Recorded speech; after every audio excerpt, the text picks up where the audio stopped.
Well, Anne, thank you very much for introducing me and having the chance to make that presentation. It's a very big pleasure for me to be able to make that presentation about the Canadian energy efficiency outlook. And it's based on a book that was published last year related to that specific topic of energy efficiency in Canada. So let's start with the presentation. Just a quick presentation of who I am. So my name is Pierre Landry. I'm the president of ECONOLER. I've been in the energy efficiency business for 35 years, mostly at the international level, but as far as well as in Canada, as I'm my own based.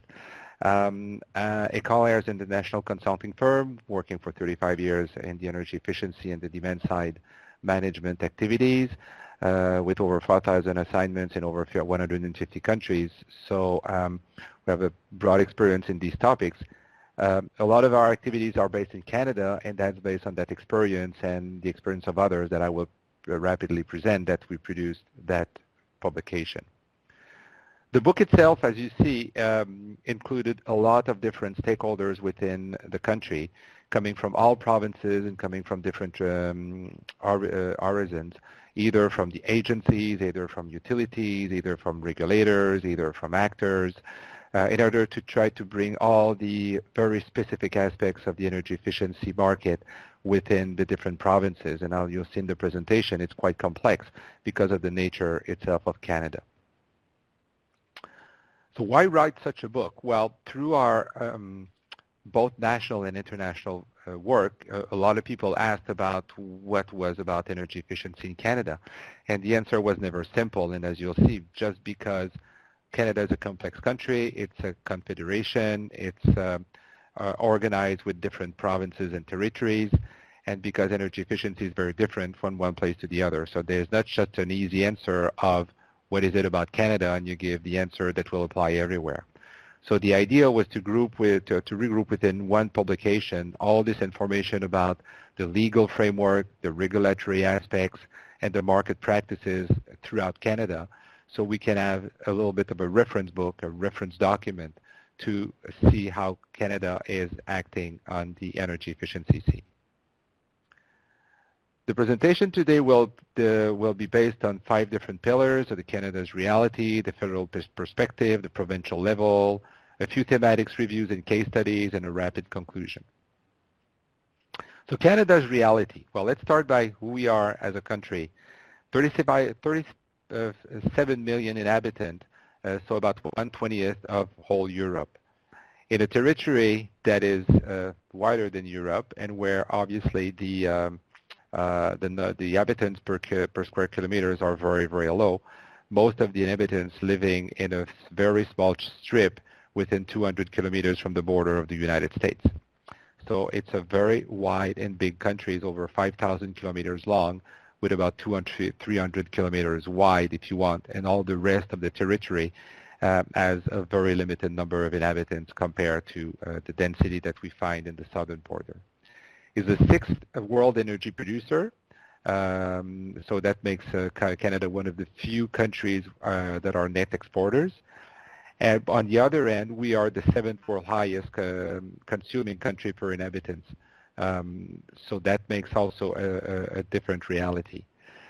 On the other end, we've been active in the energy efficiency scene, and the ACEEE recently International Energy Efficiency Scoreboard ranked us in the 10th position, which is not that bad, but that still means that there's a lot of potential for future improvement. There's also energy efficiency in Canada is quite related as well to the carbon footprint that it is mainly around the world. And when you see on that chart the difference between the different countries, so we go from, and you see the 10 provinces and you see the different territories. So you see we go from very, very low emissions, for example, Quebec, Manitoba, and British Columbia, essentially where we have a lot of hydro, and Quebec being very specific, which 100% of electricity production, which goes over 45,000 megawatts installed capacity, would be all renewable, with the vast majority being hydro and a very small minority being wind power. If you go to the other extreme, you go to Alberta and Saskatchewan, well, you see the intensity is a lot higher, essentially because they are our oil producer, and most of the electricity is produced by that source of energy because they don't have access to as much as renewable energy, especially not hydropower. So the footprint is very, very different from one place of the country to the other. If we look at the federal perspective itself, Canada has been involved in energy efficiency as the U.S. since 1970. There was a lot of effort related to DSM, as they were quite of interest of utilities within the 1980s. And then we got an Energy Efficiency Act, which really positioned energy efficiency at the federal level as a national priority. And then we had different other initiatives with the creation of the Office of Energy Efficiency, which is our national energy efficiency agency, if you want. We had the action plan in 1998 related to climate change, where we adhere to the Kyoto Protocol, and we made plans to achieve some goals that unfortunately we never reached. 2002, the Climate Change Plan for Canada, the Vancouver Declaration of Clean Growth and Climate Change in 2016, the Paris Agreement that we've signed in 2016 again, and then the Pan-Canadian Framework that I'll talk a little bit about in 2016, and the announcement of the minimum carbon price, which is a tax on carbon from 2017. So there's definitely been a focus at the federal level on energy efficiency as a high priority within the energy mix of the whole country. That policy and those regulations are driven by the Office of Energy Efficiency, which are part of the Ministry of Natural Resources Canada. So these are the ones who will generate the regulations, will gather data, research, and will have insights for energy efficiency within the whole country. They will adhere and they will promote Energy Star, energy efficiency for homes, transportation, buildings, industry products, and there's a lot of other activities that they're conducting, and more recently focusing a little bit on the financing aspect of energy efficiency, which constitutes a barrier that's not been really addressed so far in Canada. But we have to understand the legislative context of Canada. So even though we have that agency that is promoting energy efficiency and acting as an actor within the Canadian, the entire country, we still have to recognize that Canada is composed of 10 provinces and 3 territories, and energy efficiency is under a provincial jurisdiction, which means that each of the provinces and the territories are totally autonomous in the context of the energy sector, from production, transport, distribution, and anything related to the energy aspects, including energy efficiency. And that means that when you look at Canada and you say, what about the regulations in Canada, it could be varying quite a lot from one province to the other. For example, MEPs and building codes will not be uniform throughout Canada, even though we have norms at the Canadian level. But in order for these norms to be applicable, they have to be voted and accepted by the provinces, which makes Canada quite a complex country to analyze on the energy sector. And if I have a very small parallel, it would like asking, what about Europe for energy? Well, you have directives at the European Union level, but you still have the country's capacity to act on their own and develop their own initiatives. So there's not, even though there is some kind of a common approach in Europe with the directives and the requirements per country, there's not a single approach for Europe, and it's exactly the same thing for Canada. So the parallel can be made. I'll give you the example of MEPs. Well, we have a Canadian Energy Efficiency Act, which require the federal government to develop standards for the different equipment. So they do produce the federal standard for equipment that are either imported into Canada or they ship from one province to the other. On the other end, 6 out of 10 provinces have their own energy efficiency regulations. And as you can see as an example, for the gas boiler, every province has one specific for their own use. But if we look at electric boilers, only 2 have very specific standards for them, even though we do have one in Canada as a global approach, but it doesn't mean that each province adopted it. I'll give you another example with the National Building Code. So we have a National Energy Code for buildings, the NECB, that analyzes the minimum energy efficiency level for all new buildings. So it's a very good code being developed on a regular basis. There's currently a new version being developed. It offers flexibility for achieving code compliance and it's developed by the National Research Council of Canada in collaboration with NRCan. On the other end, the model called each province have the authority to adopt and enforce it, and municipalities also have the right to regulate their own building standards. For example, the City of Vancouver developed their own building code and application in 2014, which start to make things quite complicated. So if you look at the National Building Code, it was last updated in 2015. There's a new version currently underway that will adopt the net zero approach, but only one province adopted that code from 2015. 4 provinces adopted the previous one from 2011. And some others, like Quebec, never adopted that National Building Code and developed one on their own, even though it's based on the Canadian one, but they never endorsed it. They developed their own. So it makes things quite complicated because the constructors throughout Canada sometimes work in more than one province, because as you see, there's a proximity between different provinces. The biggest one, Ontario and Quebec, might have their own market, but if you look at the Maritimes, there might be a mix of implementers, of constructors who will work in different provinces. The same could be said in the prairies, so in the middle part of Canada. That makes things complex when the codes to be followed are not the same from one province to the other, and even in some cases from one municipality to the other. One of the game changer as well that came in is the Pan-Canadian Framework on Clean Growth and Climate Change. So one of the driver at the Canadian level for energy efficiency in the last few years has been climate change related activities and reduction of carbon emissions. So the Pan-Canadian Framework approach has been developed with the provinces and territories to meet emission reduction targets, grow the economy, and build a resilience to changing climate. And it came, among other things, based on our commitment to the Paris Agreement. It includes a Pan-Canadian approach to pricing on carbon pollution, meaning that there is some kind of a carbon tax that's been imposed by the Canadian government, but it will not be enforced if provinces have their own mechanism and have a similar approach to carbon pricing. So it means that that approach is not the same again from one province to the other. On the other end, recently, Saskatchewan has never signed the agreement. Alberta has since dropped from the PCF. In Ontario, there's been discussion, and there's probably going to happen that they're going to do dropping as well. And they're even contesting the fact that Canada has the right to impose such pricing on carbon based on the Constitution. So they're even claiming that that is unconstitutional and that may not be enforced.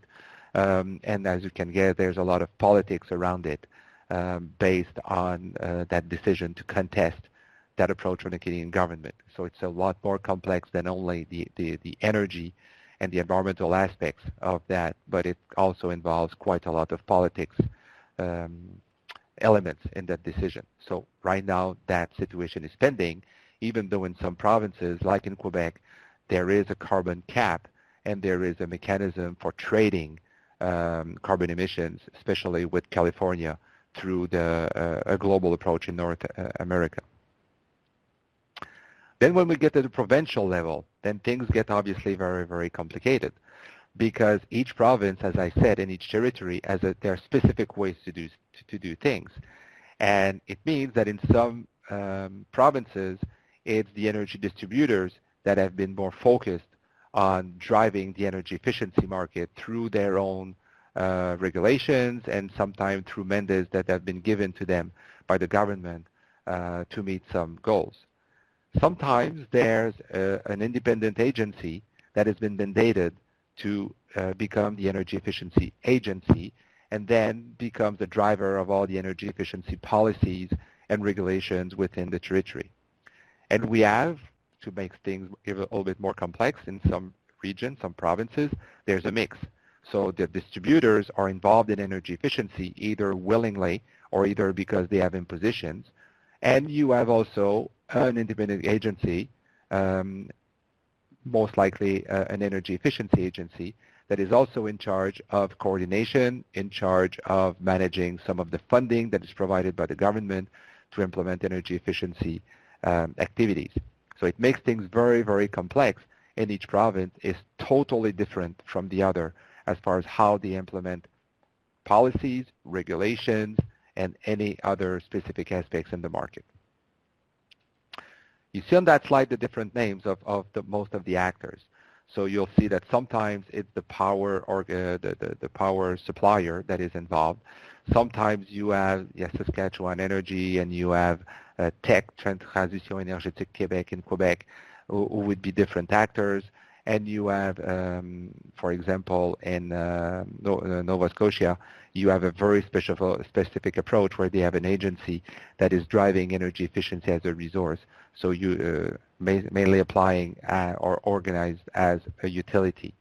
So there's a lot of different actors. They all work differently. And when you have utilities involved, it's not only electric utilities, but it's also gas utilities, which makes a lot of different actors within one province. And when you have to superpose over and above that, the federal activities related to energy efficiency. Over the years, we can definitely say that Canada is a rich country, and they use essentially grants and subsidies to achieve or to try to achieve market transformation within the energy efficiency sector. Just an example, in the province of Quebec, with about 8 million inhabitants, we have grants for supporting energy efficiency for about $500 million a year. That varies a little bit from one year to the other, depending on the policies. About half of that comes from the distributors, so there's a function out of the charges of the distributors, either electricity or gas or oil, that is put into a fund that is managed by the agency. Otherwise, the utilities will have their own objective, and they're transposed within the energy cost. So there is an add-on cost within the energy sold to each consumers to add to the global bill that would be used for the utilities to achieve some goals that they have to report to the regulator, who would essentially evaluate the efficiency of these measures and how they're able to transform the market. That use is essentially had achieved a lot of good goals, but have had its limitation as well. And with the targets now with many provinces and at the federal level to increase the level of energy efficiency quite a lot, the use and grants and subsidies will have to be considered as one approach, but will not be able to be used as the main approach, obviously, because the government will not be able to add too much. Even though I'm saying that, and just in the budget yesterday, from the federal government, they added up $1 billion worth of contribution by the federal government over the next 5 years for municipalities and buildings as grants. Probably, we have not seen the details yet, but I'm assuming it's going to be grants again. So it means that there's still a lot of things to be done in Canada to move the market while not using necessarily grants and subsidies as the main mechanism. One of the trends, and I think that's something that Canada can be proud of, is energy efficiency as a resource. So essentially, there's a trend within different provinces to start having energy efficiency integrated as their resource planning, and to say that it has to become sometimes the main source of energy for the future, sometimes as one of the main sources of the future. So we have 3 provinces who are leading the way, or 4 provinces who are leading the way in that field. We have British Columbia, which has a long-term resource plan for 20 years and associated short-term plans for 5 years related to DSM and the use of DSM within their energy mix. We have Ontario, which has a conservation first approach, which should be the first resource considered to meet Ontario electricity needs in the future. That's been a big trend in Ontario to push for energy efficiency because their energy context has been very different, with nuclear plants that had to be closed down and the use of coal that wanted to be reduced quite a lot, if not eliminated. So when they turned off power plants, they have to look for the least cost approach, and the least cost approach was perceived as being energy efficiency. So there's been a very big driver in Ontario. In Nova Scotia, Electricity Efficiency and Conservation Restructuring 2014, that act was presented, treated energy efficiency as a system resource for Nova Scotia Power, and recovery of Nova Scotia Power investment in DSM is now embedded in general electricity rate. It means that, and I'll have a slide on this as well, so they have some kind of a utility selling energy, and the energy they sell independently is energy efficiency. So that makes it very, very innovative as a mechanism, and I'll present it a little bit. There's obviously Quebec that I did not mention quite a lot, but through its national plan, they have a transition plan in the energy market that aims at increasing energy efficiency quite a lot within the next 5 years, both on the electricity, natural gas, and oil sector. Say in our case, as I mentioned previously in Quebec, electricity does not have any emission related to carbon. So when there's a look at carbon, then there's a different fund that has been used, which is the Green Fund, which is financed by a function related to all carbon fuel being used. And that fund, which is over $1 billion now, is targeting some different measures on the not necessarily energy efficiency focused, but on the energy efficiency, there is that agency that is using part of that Green Fund, part of the utility funds, part of money given directly by the government, and they're aiming at increasing globally the efficiency, both on the thermal side and the electricity side, within the next 5 years. So there's also a very big focus on energy efficiency as a first resource as well. That means that that context, there's some very specific type of activities that were conducted in Canada to promote energy efficiency and to complete the global approach that we have. One of which is the ESM program evaluation, which is quite common in the United States, not as common in Europe.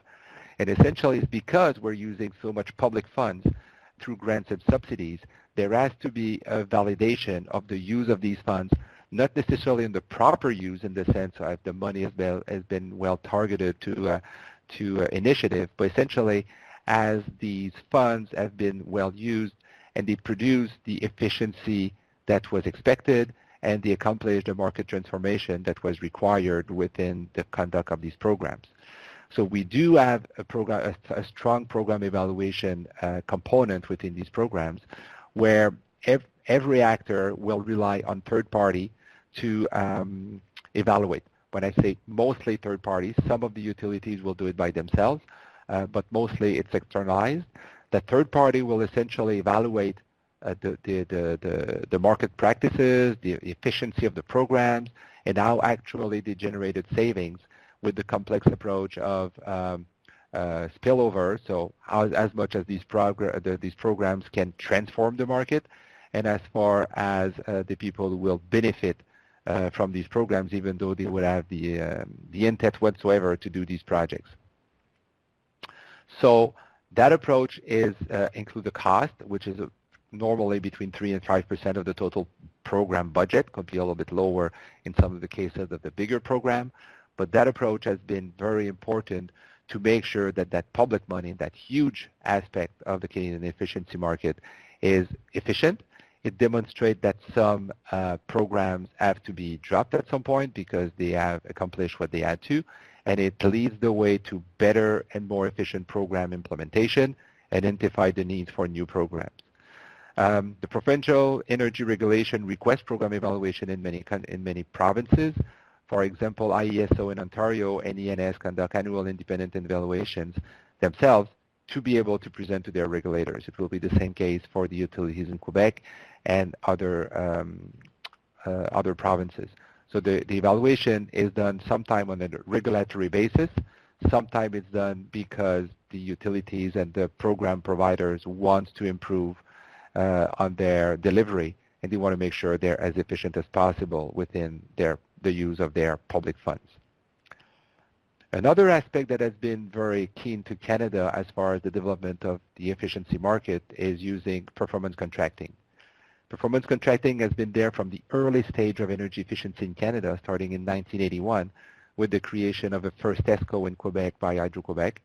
And since then, it's been widely used throughout the country, but in very different forms. At the federal level, we do have a specific program that's called the Greening Government Operation, formerly called Federal Building Initiative. So don't confuse it with the FBI US. It has nothing to do with spying or anything else. But the Federal Building Initiative, now the Greening Government Operations, is essentially targeting the federal facilities throughout the countries and are trying to identify opportunities and implement projects through the use of performance contracting. So it's actually done through a program, a little bit similar to what they have in the United States under the FEMP initiative. Now, the National Defense Canada announced hundreds of millions of EPC program to be launched in the coming years through the federal basis and all the facilities they have on the defense, which will be a very important aspect of the development of these type of projects at the federal level. On the provincial level, it varies quite a lot. Some of the provinces have not used EPC at all as one of the mechanisms.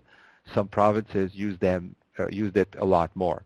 Again, Quebec has been leading in that sense, and they have essentially implemented energy efficiency project in healthcare and education sector through the use of performance contracting in that scheme under a guaranteed saving approach where the government is financing.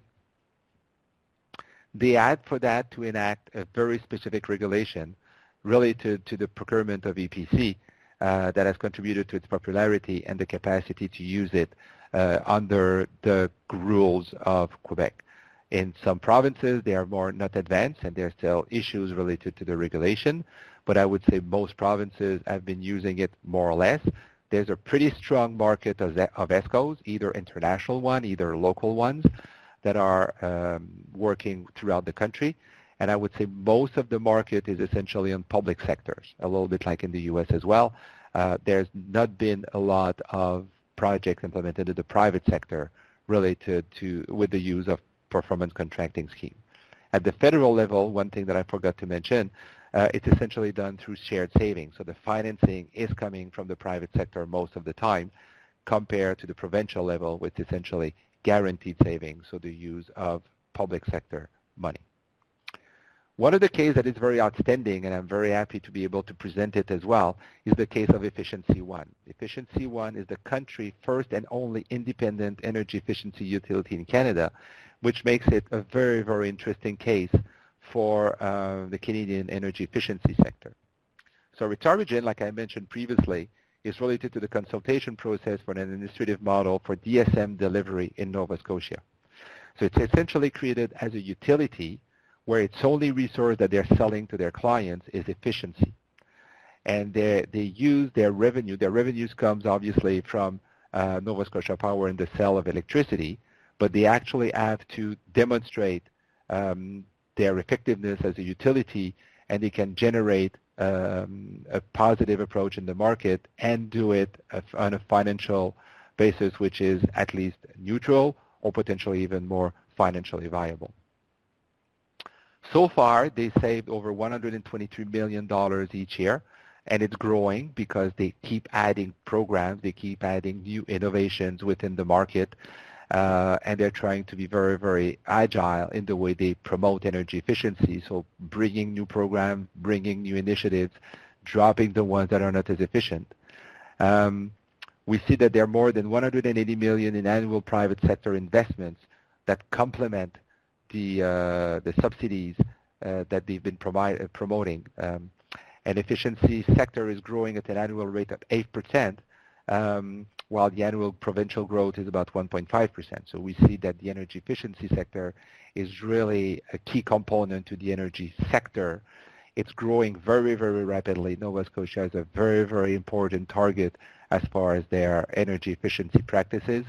And the way they implement it is very, very innovative. So I'm sorry I don't have more time to present Efficiency One as a model, but it's definitely one that if you you want to inquire more about the innovations and the different ways Canada is doing as far as its practices for energy efficiency, that one is really outstanding, very different, very innovative, and generates a lot of very, very positive results over the last few years. One of the things as well that's been very, very important within the energy efficiency market in Canada is the development of capacity. It's a very, very big country. There's a lot of potential. There's a lot of different ways to implement energy efficiency. There's a lot of different regulations, and there's a lot of actors being involved. So we recognize that there's a need for market transformation, not only in the sector itself, but in the capacity to deliver that sector, to deliver these programs, and to take the opportunities that are presented through the regulations, through the programs, through any other kind of innovation that are there in the market, and we need these human resources. So since the late 1980s, NRCan recognized that there was a need for training, and they started with an energy management series document. From then, there was a lot of public and private organizations who have been offering energy efficiency training across Canada. And one among others is essentially a private sector institute that's called CIET. CIET has been training over 10,000 people over the last few years around Canada through different programs that are either initiated by the federal government. For example, we have a very, very popular series that's called the Dollars to Cents that is divided something in like 40 different models that can be adapted to any kind of facilities, whether it be private or public sector, addressing all the aspects of energy efficiency, either on the technical side, either on the operational side. So it would be financing, it could be accounting, it can be measurement and verification, it can be energy management, it could be awareness. So there's a lot of modules related to mechanism to implement energy efficiency, and there's some as well related to the technologies, lighting, motors, etc. It's been evaluated that it contributed quite a lot to the carbon emission reduction in Canada over the years, and that program now has been transferred into the private sector, so CIET is the distributor of such programs. We also have other programs that are North American or European, so we do work and we do have the CEM and the CMBP, which are different programs that are very popular in the U.S., delivered by the Association of Energy Engineers that have been offered throughout Canada for the purpose of training engineers and training stakeholders within the market on different topics. These trainings are now very well recognized either within the legislation, either within the practice of energy efficiency. So it's not rare that within EPC or within any program they will require CM or CMBPs expert to be part of these initiatives. Interestingly,